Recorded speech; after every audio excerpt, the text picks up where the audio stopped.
तो ये हमें बचपन से इसकी ऐसी कंडीशनिंग हमारी की गई है कि हम लोग किसी से भी कहते हैं तो ग्रीट करते हैं, जो कि करना भी चाहिए। मैंने बहुत सारे लोगों को देखा है कि आदत छूट जाती है उनकी, बट ये नहीं होना चाहिए।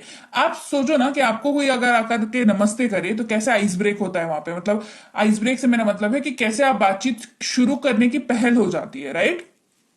तो आपको नमस्कार या नमस्ते अगर करना है तो आप हेलो का इस्तेमाल कर सकते हैं या हाय का इस्तेमाल कर सकते हैं। हेलो जो है वो काफी फॉर्मल है, तो आप फॉर्मल जगह, इनफॉर्मल जगह, हर जगह पर यूज कर सकते हो। हाय जो है वो आपको सिर्फ और सिर्फ इनफॉर्मल जगहों पर यूज करना है। इसके अलावा आप कह सकते हो गुड मॉर्निंग, सुप्रभात या सुबह का नमस्कार जिसको कहते हैं। 12 बजे से पहले पहले दिन के जिसके भी मिल रहे हो उसको गुड मॉर्निंग। 12 बजे से लेकर के लगभग वही 4 बजे तक के आसपास अगर किसी से मिल रहे हो, 5 बजे के आसपास तक किसी को मिल रहे हो और धूप है काफी, तो गुड आफ्टरनून का इस्तेमाल कर सकते हो। 5 बजे के बाद आपको गुड इवनिंग का इस्तेमाल करना है, डिपेंडिंग ऑन की वेदर कौन सा है, ठंड का मौसम है या गर्मी का मौसम है। ठंड का मौसम अगर है तो भैया 4 बजे के बाद से ही गुड इवनिंग हो जाता है, और गर्मी अगर है तो 5 बजे के बाद आप गुड इवनिंग जो है वो कर सकते हो। इसके अलावा तो फिर रात में मिलेंगे मैम तो गुड नाइट करके ग्रीट करेंगे, तो जवाब है नहीं, बिकॉज गुड नाइट जो है वो विदा लेने के समय का जो है ग्रीटिंग है, ठीक है। ये एक्चुअली ग्रीटिंग नहीं है, ये बाय कहने का तरीका है। तो आप कभी भी रात में किसी से मिले तो गुड इवनिंग ही कहिए, और मिल के जब वापस रुखसती होने लगी तो आप जो है गुड नाइट कह करके वहां से निकलोगे, ठीक है। इसके अलावा किसी का ध्यान आकृष्ट करने के लिए, किसी को टोकना है ना, दूर से किसी को टोकना है कुछ पूछने के लिए, तो हे का इस्तेमाल आप कर सकते हैं, which is informal. Again formal की जगह पे क्या कहते हैं वो मैं आगे बता रही हूं, ये इनफॉर्मल है। तो जैसे कई बार होता नहीं है, किसी से अजनबी, किसी जो मॉल में गए हैं, स्टेशन में गए हैं, एयरपोर्ट पे गए हैं और हमें किसी से कुछ पूछना है, तो आप इसका इस्तेमाल यहां पर कर सकते हैं। इसके अलावा किसी से हालचाल अगर आपने पूछना है अंग्रेजी में कि सामने वाला इंसान कैसा है, क्या हाल है या आप कैसे हैं, तो आप 3 तरीके से पूछ सकते हैं। हाउ आर यू, ये बहुत ही फॉर्मल है, बहुत फॉर्मल है। हाउ आर यू डूइंग, ये भी पूछ सकते हैं, ये भी फॉर्मल है। हाउ डू यू डू, ये भी पूछ सकते हैं। पहले के जमाने में काफी ज्यादा इस्तेमाल होता था how do you do, but अब जो है वो उतना ज्यादा इस्तेमाल नहीं होता है। आप चाहें तो कर सकते हैं, गलत नहीं है, लेकिन still how are you doing या हाउ आर यू का इस्तेमाल करें। तीनों ही फॉर्मल है, तीनों का इस्तेमाल ही आप कर सकते हैं कहीं पर भी। इसके अलावा जब आपसे किसी ने पूछ लिया और आप भी, अब आपसे किसी ने पूछा आप कैसे हैं, आपने जवाब दे दिया, अब आप भी पूछोगे ना कि आप कैसे हैं, तो आप पूछोगे how about you. How about you मतलब आपके बारे में क्या, आप कैसे हैं, है ना, ये हम कहना चाह रहे हैं, तो हाउ अबाउट यू।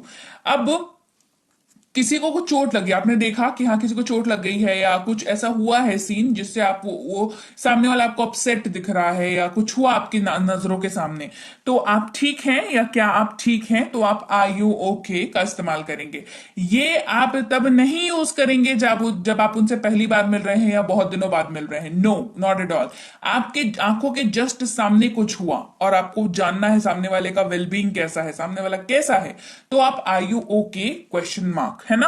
अब जवाब कैसे दोगे इन सारी चीजों का, जवाब के लिए I am fine positive answer. जब आप ठीक हैं, मैं ठीक हूं, आई एम फाइन। मैं ठीक नहीं हूं, I am not fine, I am not fine. इसके अलावा सिंगल वर्ड अगर आंसर देना चाहते हो कि हाँ ठीक है, अच्छे हैं, तो गुड, फाइन, बहुत अच्छे हैं तो कहेंगे ग्रेट, ठीक ठाक है तो प्रिटी गुड, या काफी अच्छा है तो प्रिटी गुड, ठीक है। तो आप ये सिंगल वर्ड का आंसर मैंने बता दिया कि अगर पूरा लाइन बोलने की इच्छा नहीं है या नहीं समझ में आ रहा है, तो गुड ग्रेट याद रहता है ना भाई, बचपन से पढ़ते आ रहे हो अंग्रेजी, गुड ग्रेट तो याद रहता ही होगा, गुड तो याद रहता ही होगा ना, तो इसको इस्तेमाल करिए। लेकिन अंग्रेजी बोलना शुरू करिए, भले वो एक शब्द ही क्यों ना हो, बट जब तक शुरुआत नहीं, देखो जो चीज शुरू नहीं होती वो खत्म नहीं होती है, ये तो मानोगे ना। शुरू होगी कोई चीज तो ही वो अंजाम तक पहुंचेगी। तो शुरू करो, एक एक वर्ड से शुरू करो, लेकिन चालू करो। नेगेटिव आंसर्स और कैसे कह सकते हैं कि नॉट गुड मतलब अच्छा नहीं है, ठीक नहीं है, तो नॉट गुड।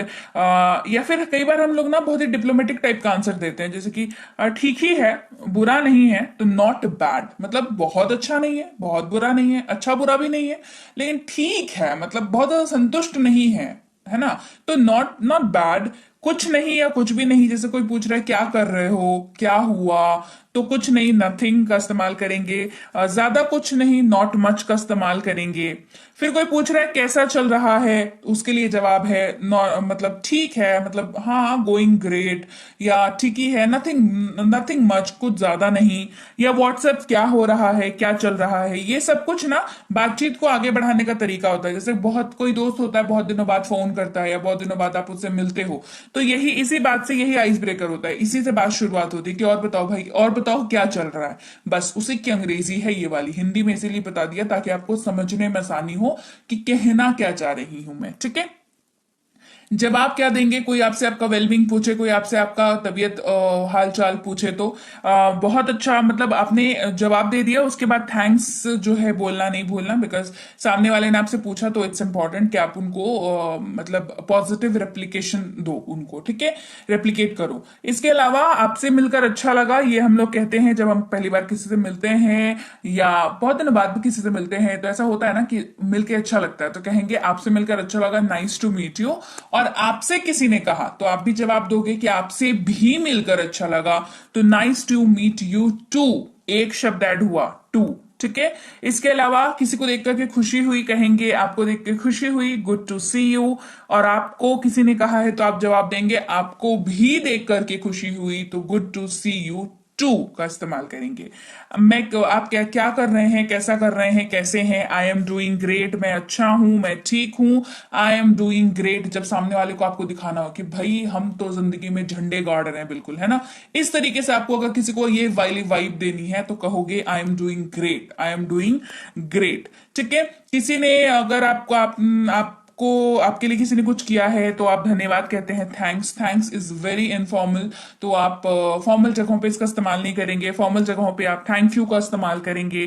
किसी से रिक्वेस्ट करनी हो तो उसके आगे प्लीज लगा देना। किसी ने सॉरी कहा उसको ठीक है कहना है तो उसको इट्स ऑल राइट कह देना।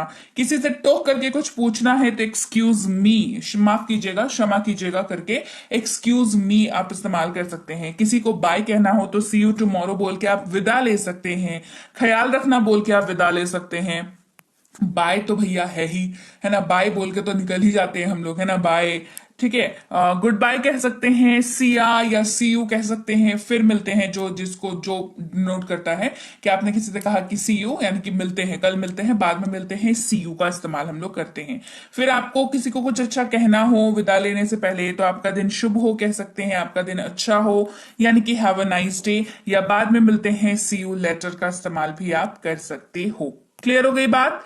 आपसे मिलकर खुशी हुई, प्लीज टू मीट यू का इस्तेमाल भी कर सकते हैं, आपको देखकर बहुत अच्छा लगा, it is great to see you, ये भी आप इस्तेमाल कर सकते हो। लाइक ये एक्स्ट्रा इन्फॉर्मेशन दे रही हूं आपको, तो आपके काम आएगी। इसके बाद बहुत समय से जो नहीं मिला है तो कहेंगे लॉन्ग टाइम नो सी, है ना, या फिर एक अरसा हो गया है या काफी वक्त हो गया है मिले हुए, कहेंगे it's been a while, it's been a while मतलब बहुत टाइम हो गया मिले हुए, है ना। कह रहे भाई कहाँ हो, तुम तो गायब हो गए थे, या तो तुम तो ईद का चांद हो गए थे। ऐसे टाइप के जो लोग होते हैं जो बिल्कुल ही गायब हो जाते हैं जीवन से, उनको कहते हैं लॉन्ग टाइम नो सी, मिलने के बाद, है ना। या फिर इट्स बीन अ वाइल, जब हम लोग मिले, इस तरीके से आप इसको इस्तेमाल कर सकते हो।